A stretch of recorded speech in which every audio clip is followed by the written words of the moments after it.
My name is Sebastian Law, and this is where I make Project NOR. I do write all the music, I do all the programming, I do all the modeling, I do all the map design.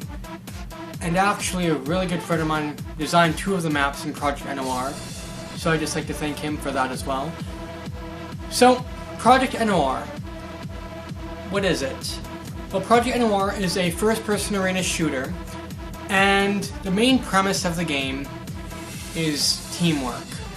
So rather than killing other players to win, you're trying to complete objectives, be it capture the flag, territories, survival, single flag,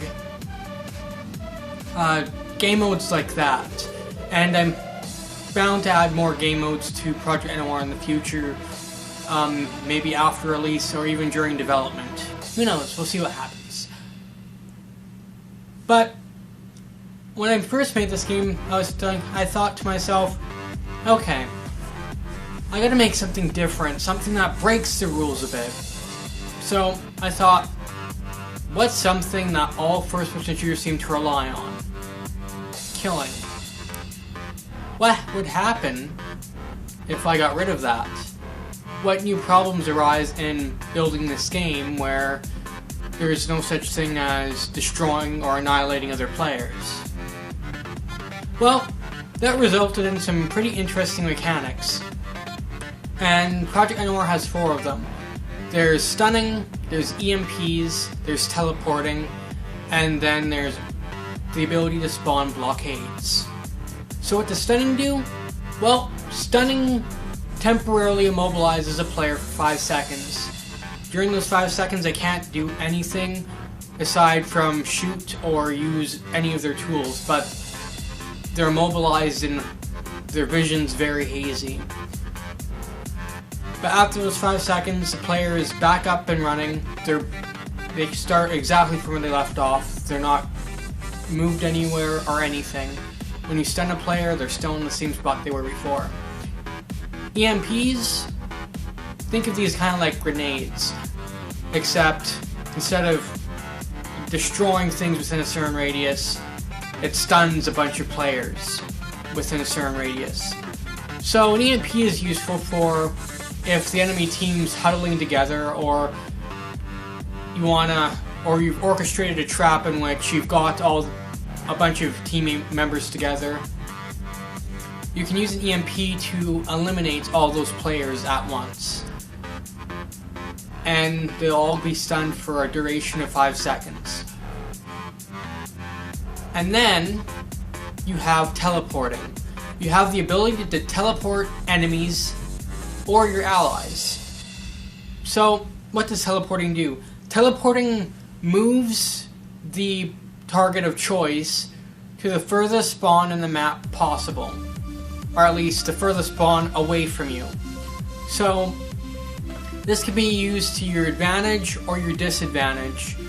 Let's say, for example, you're in a match of territories and you want to get a person out of your base.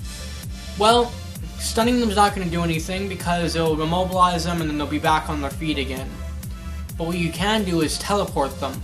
So that will move them away out of the territory to the furthest spawn possible, and now they have to backtrack to get back to you.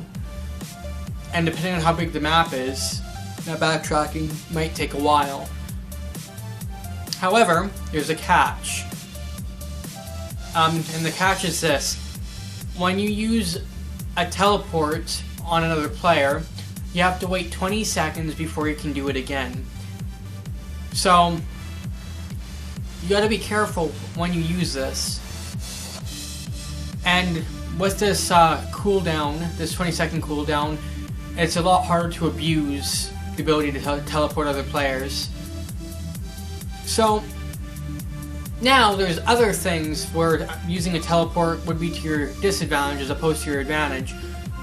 Let's say, for example, somebody's stolen your flag. Stunning them will return your flag and immobilize them. But if they've got your flag and they're still near your home base and you teleport them away from you, they're now closer to their base and now you've bought them time. Now, you could use that same logic and say, okay, let's say, for example, your teammate has just stolen the enemy flag and you're accompanying them. You can teleport your ally to your base, and now you bought them time. So, see how taking advantage of the fact that teleporting takes or places a player to the furthest spawn away from you can be both advantageous or a bad decision. And then lastly, you have the ability to spawn blockades. So what blockades are useful for is if you need to force an enemy to take another path, you want to stop them from following you, or maybe you want to lead them into a trap. So you block off their path, they have to take another way, and maybe you have some teammates ready to take them out, or, intercept them and do whatever. Just all four of these mechanics put together, you get a unique set of strategies, and I'm very curious to see what comes out of these mechanics. So, here's another thing too. Project NOR needs your help, and the help we need is we need to be able to raise 15 grand. So what does this 15 grand, what's this 15 grand for? Well, what it does is it covers costs for development hardware. It covers, and also covers running Project NOR for a minimum of 1 year, assuming no game sales are made and we make no revenue from the game whatsoever. But that's like the absolute worst case scenario. So, provided Project NOR makes revenue, the business model we have should be sustainable. So, we're using Photon Cloud to do all our multiplayer work, or do all the multiplayer work for Project NOR. So, for Photon Cloud, it costs $185 a month per 1,000 users we want to have able to play together at once. Project NOR is going to have two ways to make revenue. It's going to be based on game sales, and we're also going to have microtransactions. So, Project NOR will give you the ability to customize how your player looks. You'll have different helmets or visors, whatever you want to call them, that you can wear, and you earn this, and you get these visors or helmets by spending currency. And with this currency, there's two ways to earn it. You can either earn it by winning matches against other players, or you can simply just buy currency for maybe a set price. So maybe you spend maybe $2 and you get 500 points. So you'd be able to use these points and get yourself a new customization for your character. Or if earning things is more your style, you can get good at the game, compete against other players, and earn currency by being a good player and working as a team. Because the mechanics in in Project NOR are structured in such a way that you have to work together with your team. And if you don't work together with your team will ultimately fail. So yeah, that's pretty much the gist of what Project NOR is. And I hope you guys are as passionate about this game, succeeding and coming out, hopefully by summer 2016, provided everything goes well. Because if you guys are as passionate about this game as I am about getting this game out there,